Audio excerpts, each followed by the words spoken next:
Today is a big day. Just made it to my cousin's house, and we're going to check the status of the Airstream, which has been sitting here underneath some trees on the property for almost 3 months. We're hoping she's fine. We're hoping nobody moved in while we were gone. Mostly like small animals. Yeah. All right. There she is. Looks like some plants grew up around the truck. I want to reiterate the fact that I did an amazing job backing this thing up. Look at that parking job. Got a new little plant. Yep, that's actually just grown in there. See, battery's not dead. That's a win. Woo! She needs a bath. Yeah.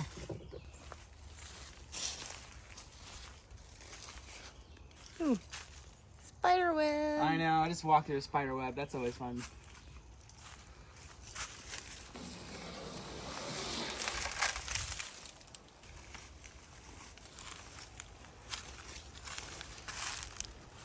Ready for the big reveal? It's gonna be great, I'm sure. Wrong key. I don't even remember which key to use. Okay, this one. No, righty loosey. Bah. Here we go.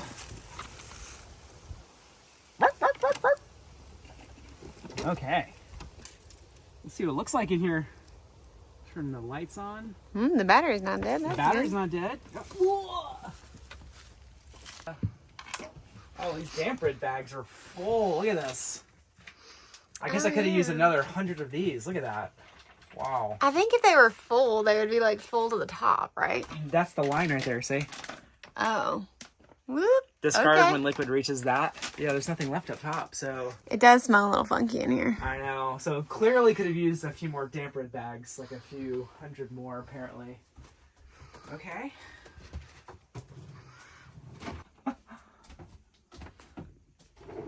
Paper got a little warped. Yeah. Okay. More damp red bags that are completely full. Look at that, it's actually starting to crystallize in the bottom there. It's like a...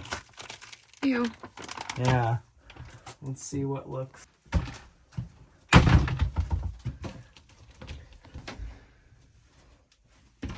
Alright. Got some... Ew. This place is definitely gonna need a deep cleaning. Bags are, here, let's put this... Daniel, how do we know if there's a snake in here? Oh, there's bugs on our bed. Ew. Wow. Look at that. How do we know if there's a snake in here? Ew. Oh, there's bugs everywhere. There's like dead bugs all over our bed. Gross. Okay, we're not sleeping in here tonight. All this needs to be washed. Ugh. That's pretty yuck. Oh, yeah, look at that. That's where they all huddled. Ew. That's disgusting. There's like hundreds of bugs from here. That's probably from the spiders that built there. Ew. Okay, well that's wonderful. What our game plan is? Oh,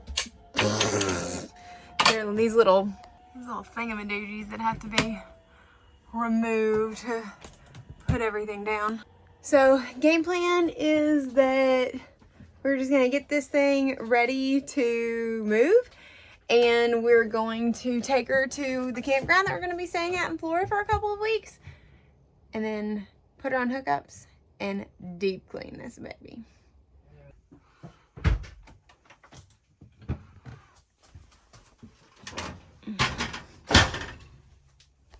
What'd you say, Dee? Looks like all the buggies moved in and then died. I don't know how they got in, but they got in. Just little flies everywhere. This is a sink. Oh yeah, that's super delightful. Oh, and they're all over the floor. Oh, that's great, because I don't even have on shoes. I took my shoes off when I came in. Alive. Okay, so they're still alive. We've got some work to do. It's hard to see the bugs on the floor because of the pattern, but it's... Yeah, it's covered in bugs. Gross. Putting my shoes back on because they definitely cannot do more damage than it's already been done. Yeah. Oh yeah, there's one more. I'm kind of forgetting where I put all my damper bags. But man, I mean, clearly I could have used like 100 of these. Inside the bag. It's like mildewy in there. Ew. I guess. So I think I'm still, yeah, there's just bugs everywhere. They just, moved on in. we're just gonna have to take everything out and then wipe it all down. To be fair, we probably needed to do that anyway. 2, 3. I've got 5 dampered bags and they came in 3 packs. I just can't find that last dampered bag. Oh, I've looked all over. I don't know where it is. Oh, there it is. Another gross bag filled with mildewy stuff inside. Yum. Yeah. Okay, so... Let's get her to the campground? Yeah. Well, so the next step is going to be to test all the tire pressure and make sure my tire pressure is sufficient. Make sure I have fuel in the tank. I'm going to torque all my lug nuts because I haven't done that in a while. And then we'll take it to the campground. Yeah, I think that's pretty much it.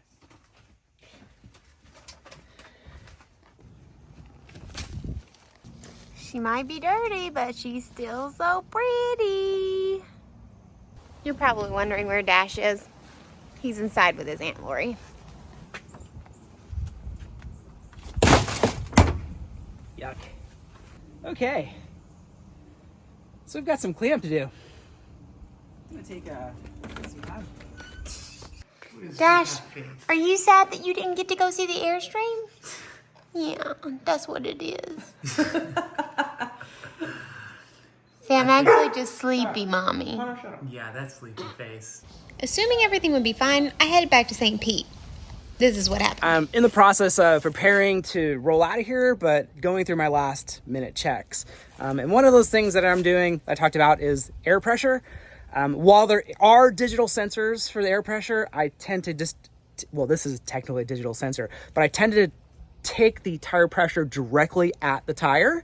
That way, for me, it just feels like it's more accurate to take the tire pressure right at the tire versus like depending on some sort of Bluetooth unit in the truck. So what I'm doing is I'm going around, I'm checking them. I like to have a minimum PSI of around 65-ish. 65 to 70-ish. Now that's going to depend on the type of tire you have, so you always want to consult with your manufacturer to know what the ranges are for your specific tire. But those are specific PSIs for mine. I like to keep it between 65 and really maybe like 70, 75-ish on the high end. Obviously, when you're driving down the road, the tire pressure will increase as the tire heats up. But we'll see where we're at with all 4 tires. Now, I checked the truck. The truck is good to go. But let's see what it looks like with the Airstream. Okay, here's my digital sensor here. There we go. And these are sunny side right now, whereas the other side of the Airstream tires are going to be in the shade. So those will probably have a slightly lower PSI rating, or PSI. Okay, so these are at 66, 67, which is perfect. I'm gonna check this one. And this one is...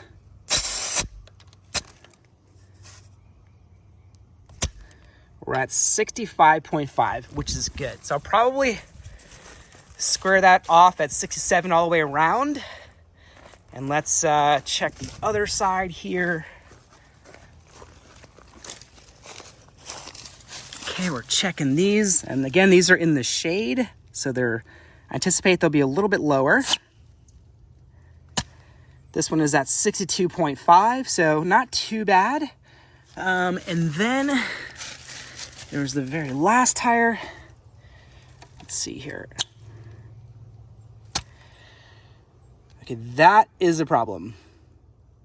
While it's not completely flat, 48.5 is way off of the other 3.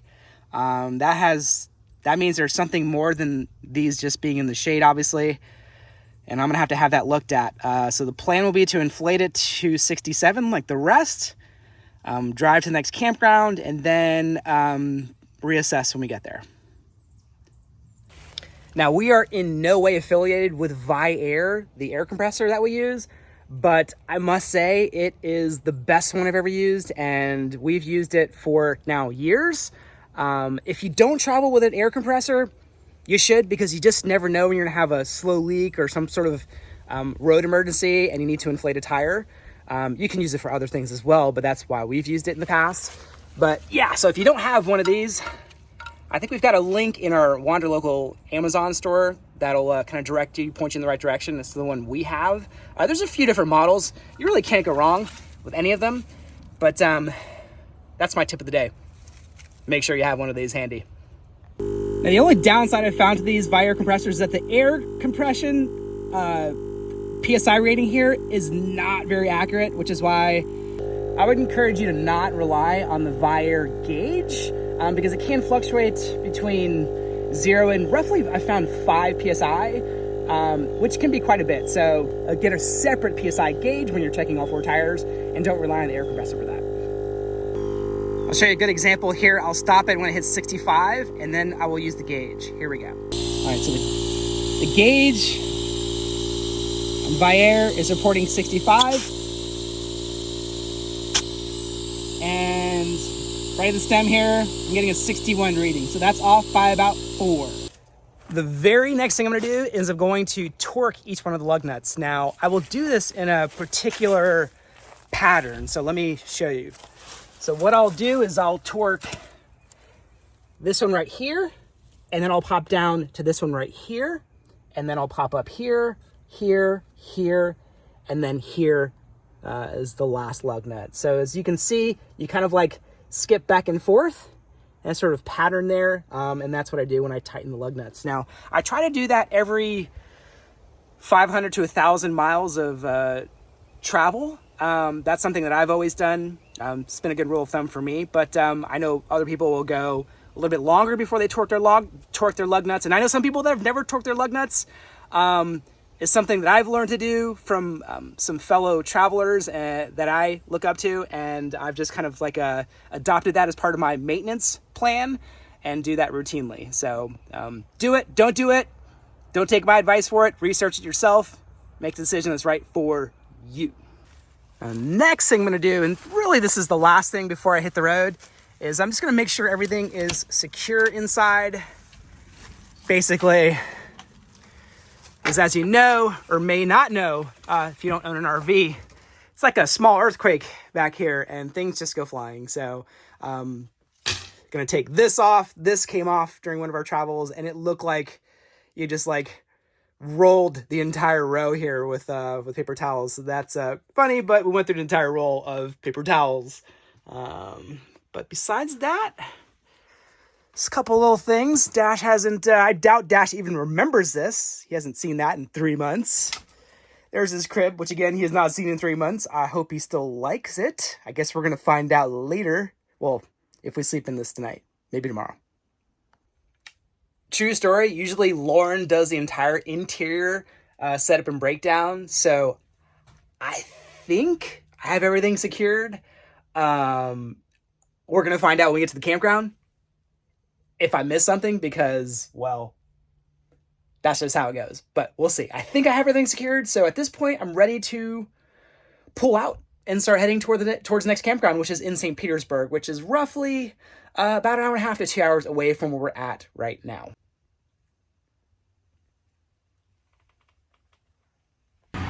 Not getting very far. Walking 4-wheel drive. He's in 4-wheel and he's digging a hole.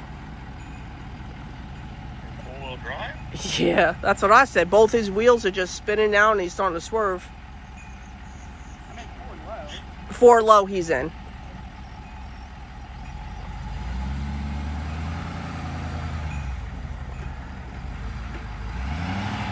I guess the only other thing to do is All right, I think we got it. I think it's going. I think he's got it, finally. We were sitting here spinning for a minute. Oh, crap, now he's stuck again.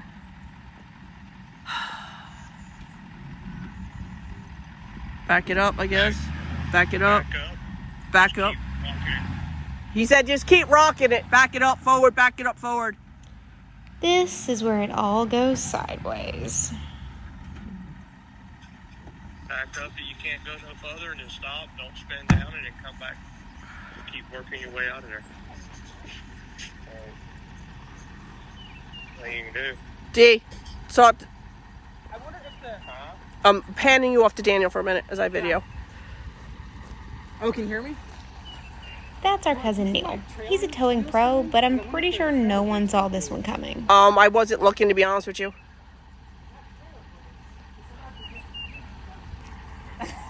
I know. He said it's a Ford truck thing.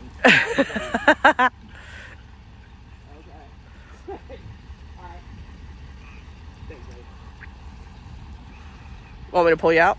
I'm just gonna rock it back a couple times. Rock it back, pull forward, rock it back. 'Cause I wonder if I'm like, If they're engaged? yeah, I mean it should be, but you never know. After sitting for so long. Yeah. But I got the tow chains to pull you out. I'm trying to still keep it. Let me know what like. That's fine.